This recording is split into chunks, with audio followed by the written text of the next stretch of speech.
Coucou groupe, j'espère que ça va bien. Aujourd'hui, j'ai le goût de te parler de responsabilité. Je vais sûrement en parler plus qu'une fois parce que c'est vraiment la base de mon approche. Mais aujourd'hui, je vais venir t'expliquer ton cerveau, comment ça marche. Pour moi, là, ce que j'ai réalisé avec ce qui se passe présentement, c'est à quel point la santé mentale et la santé physique est super important. Mais non seulement ça, tu es la seule personne qui a du contrôle là-dessus. Alors aujourd'hui, c'est ça, je vais juste te montrer un peu comment ça marche, puis je viens faire ça de façon très grossière parce qu'il y a toutes sortes de fonctionnalités. C'est beaucoup plus complexe que ce que je te montre aujourd'hui, mais ça va te donner un peu une idée. Puis pour moi, ça va être la base pour la suite. Avant de commencer, je veux te parler mon analogie de l'être humain. La façon que je le vois, là, c'est comme un robot.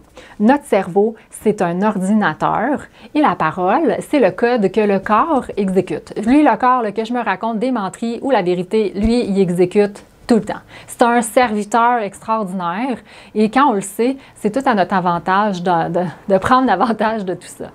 Alors, si je viens te montrer un peu comment ton cerveau fonctionne. Il y a deux fonctionnalités, comme je dis, il y a d'autres fonctionnalités, mais il y a deux principales que je vais mettre de la lumière dessus. La partie consciente, qui est l'esprit, tu sais, quand on parle, quand on lit, quand on échange, quand on dit que ça c'est bien, ça c'est mal, on s'entend, c'est la partie consciente. Et on a la deuxième partie, le subconscient. Bien, celle-là, ça me fait un peu penser, si je reprends l'analogie du robot, le subconscient, c'est comme un disque dur qui enregistre toutes tes expériences depuis que tu es conçu. Ce qui veut dire que tout est là, tes souvenirs, tes traumatismes, toutes tes expériences, tout est là. Le cerveau, là, sache qu'il n'est pas là pour te rendre heureux, mais il est là pour te faire en sorte que tu survives. Tu es un mammifère, puis tu as un système intégré de survie. Si tu n'en prends pas conscience, sache que tu vas être victime de ce qui est programmé dans toi. C'est un peu qu'est-ce qu'on va voir dans les semaines à venir, mais je veux quand même te l'exposer parce qu'on va venir voir ici le code qui est là. Et l'autre partie que je veux te montrer, ton cerveau, je ne sais pas si tu as déjà lu là-dessus, mais on est dans un monde de vibrations. Ton corps, au complet, il émet, puis on vibre. Tu sais, quand on fait des électrocéphalogrammes, c'est un peu de venir voir les fréquences de notre cerveau. Puis il y a des phases. Il y en a 4.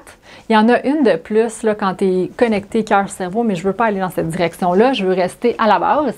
Fait que il y a la première qui est bêta. Bêta, au fond, c'est quand on est conscient, qu'on est dans notre tête, quand on se lève le matin puis on se met à analyser. C'est la partie analytique. C'est une petite partie, mais quand on est là, ben c'est ça, notre cerveau vibre à cette fréquence-là.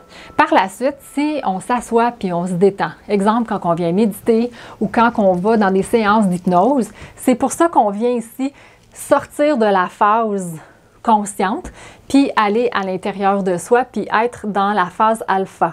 Theta, là, c'est une détente beaucoup plus grande, mais tu peux aussi être en état d'hypnose. Puis delta, c'est quand on dort pleinement. Alors, ces 4 phases-là, on passe à travers 2 fois par jour. Quand tu te lèves le matin, ben, tu étais en train de dormir, tu commences à te réveiller un petit peu plus, puis après ça, tu viens dans ta tête et quand tu vas faire dodo, c'est l'inverse jusqu'à ce que ton corps soit complètement endormi. Pourquoi je t'expose ça? C'est pour que tu puisses voir que ton programme, tu peux le changer. Je veux te montrer un point aussi. Quand on vient au monde puis on arrive ici, là, la partie consciente, on ne l'a pas. La petite voix dans notre tête, on l'apprend. Alors, de 0 à peu près 6 ans, on avance dans la vie avec notre senti, puis tous nos sens qui sont toujours stimulés, puis on apprend, puis ça vient s'enregistrer dans notre subconscient. C'est ce qui fait que de 0 à 6 ans, ce que tu vas venir programmer ici, ça va te conditionner. Ça va montrer ton futur, va être basé là-dessus. Puis là, ben, la raison pourquoi je veux t'exposer ça, c'est que quand tu es en 0-6 ans, tu es dans la phase alpha, je ne sais pas si ça va t'état, mais tu es en hypnose, puis ça ici, ça vient carrément changer ton subconscient. Puis quand tu es en dehors de ça, quand tu as 6, 7, 8 ans, puis tu continues à avancer, pour continuer à venir moduler ton subconscient, on le fait de façon consciente avec la partie quand tu es dans ton bêta. Exemple, quand tu fais des affirmations. Si tu fais plein d'affirmations, tu passes par le conscient, à la longue, tu vas venir teinter ton subconscient. C'est ce qui fait que d'être responsable, c'est aussi ça. C'est de dire, crème, je me nourris de quoi? Avec quoi je nourris mon cerveau? Parce que quand on répète toujours la même chose, tu viens programmer ton subconscient. Puis là, ben, je voulais te mettre un peu en lumière des choses qu'on écoute, qu'on regarde, puis qu'est-ce que ça fait sur nous. D'ailleurs, les films, tu sais, quand on écoute des films, ça vient têter comment on se sent.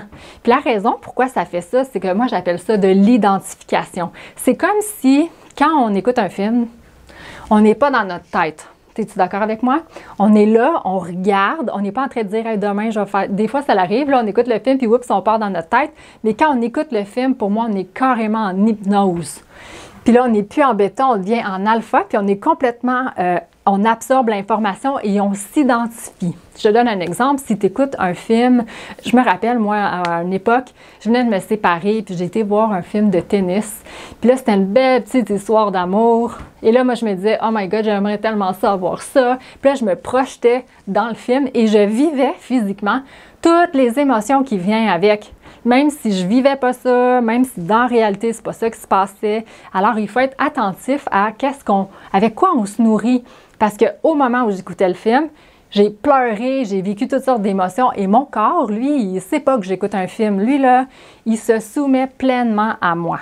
C'est pour ça que je te dis, ce qu'on rentre dans notre tête, le corps a un impact direct. Je ne dis pas de ne pas écouter de film, je dis juste d'être attentif à avec quoi on se nourrit. Je te donne un autre exemple au niveau des films. Moi, petite, j'ai carburé aux films d'horreur. Hey, Colin, j'en ai écouté. Puis là, ce que ça le fait à la longue, puis d'ailleurs, tu sais, j'étais sur le divan avec les deux mains, puis avec la petite couverte, puis je pouvais pas m'empêcher de voir qu'est-ce qui allait arriver, mais en même temps, j'avais vraiment peur en moi. Ce que ça l'a créé à la longue, à force d'écouter ce type de film-là, j'ai développé des phobies. Mais là, on se rend, tu sais, ça fait-tu du sens que je les ai pas vécues, ces phobies-là, là? Je les ai vues à la télévision. Exemple, moi, j'ai beaucoup écouté jazz, puis j'ai écouté le film, je me rappelle encore là, du film... il y avait des piranhas, puis ils mangeaient tout ce qui était dans l'eau. On s'entend-tu que maintenant, quand je rentre dans l'eau, je me sens pas bien? Mais ça a beaucoup changé parce que j'ai dû faire du travail. Mais quand j'y pense, puis je prends un recul, je dis « Hey, Colin, j'ai programmé plein de choses dans ma tête sans m'en rendre compte. Là, si j'avais pas écouté tous ces films-là, j'aurais pas peur de l'eau comme ça. » Une autre chose aussi qui nous affecte, c'est la télévision traditionnelle. Moi, ça fait Colin, quasiment 15 ans que je n'ai plus le câble. J'écoute des films à l'occasion, mais c'est pas nécessairement sur ça que je mets mon attention. Puis, je me suis amusée en pensant à vous partager ça. J'ai écrit, qu'est-ce qu'on voit à la télé? Il y a beaucoup d'annonces. Puis, les nouvelles, je vais juste mettre la lumière sur deux choses. Il y a plein de choses, là, mais comme je dis, tu sais, j'ai pas le goût de passer à tout au travers, mais juste de dire, hey, crème, moi, j'écoute ça, ou puis qu'est-ce que ça fait sur moi? Parce que tu es responsable de décider sur quoi tu mets ton attention. Je sais pas si tu as remarqué, mais quand on écoute la télé, là, il y a tellement de publicité. Puis, les sujets, c'est souvent soit un médicament, de la bière, des sortes de bières, toutes sortes de chips, toutes sortes de boissons gazeuses, de liqueurs. Des sortes de pizzas, produits laitiers, du McDo, d'autres fast-food. Puis là, je me suis dit, crème, pourquoi on me propose ça en loop? Parce que on s'entend que si tu répètes tout le temps, tu viens vraiment programmer la personne. Pourquoi on nous présente toutes des affaires qui ne sont pas nécessairement bonnes pour notre santé? Moi, j'ai eu comme un gros point d'interrogation, crème. Pourquoi ceux qui dirigent la télé, choisissent de me présenter puis de me programmer à manger des choses qui me nuisent à long terme. En tout cas, pense à ça. Puis une autre chose que j'ai remarqué, c'est l'autre point, les nouvelles, là, je suis fascinée comment ils provoquent la peur. D'ailleurs, la peur, je vais en parler bientôt, là, mais ça vient tout de nous. Alors, la peur, as-tu remarqué qu'est-ce qui nous présente? Des meurtres, des noyades, la guerre, des enlèvements, des suicides, des feux de domicile, des catastrophes naturelles, alouettes, là, c'est tout le temps des affaires pas le fun. Puis parce qu'on se projette, comme je parlais tantôt du film, on vit les émotions attachées à ce qu'on voit. Fait qu'on s'entend que là, présentement, là, il y a toutes sortes de choses qui stimulent la peur, mais c'est à chacun de nous de devenir responsable puis de se demander « Hey, Colin, quand j'écoute ça, comment je me sens? Est-ce que je me sens bien ou pas? » Si tu te sens pas bien, arrête! C'est vraiment à toi de choisir sur quoi tu mets ton attention. Parce que plus tu l'écoutes, tu viens te programmer. tu viens installer plus de peur dans ton système, dans ton disque dur. Fait que j'espère que ça fait du sens. Puis tu sais, c'est la même chose dans nos lectures, c'est ça, les films, la télé, Internet aussi, de quoi tu te nourris. Parce que si tu répètes, tu viens te programmer. Ça ressemble un peu à ça. Comme j'ai dit, mon but, c'est vraiment de mettre en lumière comment ça fonctionne. Puis moi, le fait de le voir comme un ordinateur, là, ben, je vais te présenter dans les semaines à venir le code. C'est contenu, il y a l'air de quoi le code, puis qu'est-ce qui vient ici, parce qu'on a beaucoup de programmation qui nous ressemble, qui est similaire entre nous, parce qu'on a le même genre système d'éducation, autant à l'école qu'à la maison. Fait qu'on a des programmations de base qui sont les mêmes, puis il y en a beaucoup qui limitent les gens, puis moi, je veux les exposer pour que tu puisses te regarder et te faire « Oh, Colin, moi, je suis comme ça ». Alors, sur ça, ben, ça ressemble un peu à ça. Ça, c'est mon point de vue. Hein. Ce que je te partage, c'est une accumulation de beaucoup de choses. Puis, j'ai vraiment tout synthétisé pour faire ça vraiment simple, pour que tu puisses reprendre le contrôle sur toi. J'ai bien beau te donner toute l'information possible. Ça va être à toi, avec les exercices, peut-être que je vais te proposer plus tard, mais de te regarder aller et de faire des nouveaux choix. Si tu vois que, Colin, tu sais, quand je mets mon attention là-dessus, je me sens pas bien. Tu sais, après une heure de nouvelles, là, on n'est pas super zen, en tout cas. Moi, je me rappelle une fois, puis je vais finir là-dessus, il y avait eu à l'époque, ça fait comme, je sais pas, 10-15 ans, il y avait eu un meurtre à Laval d'une demoiselle qui avait décidé, bon, le soir, retourner à sa voiture, puis avait été poignardée.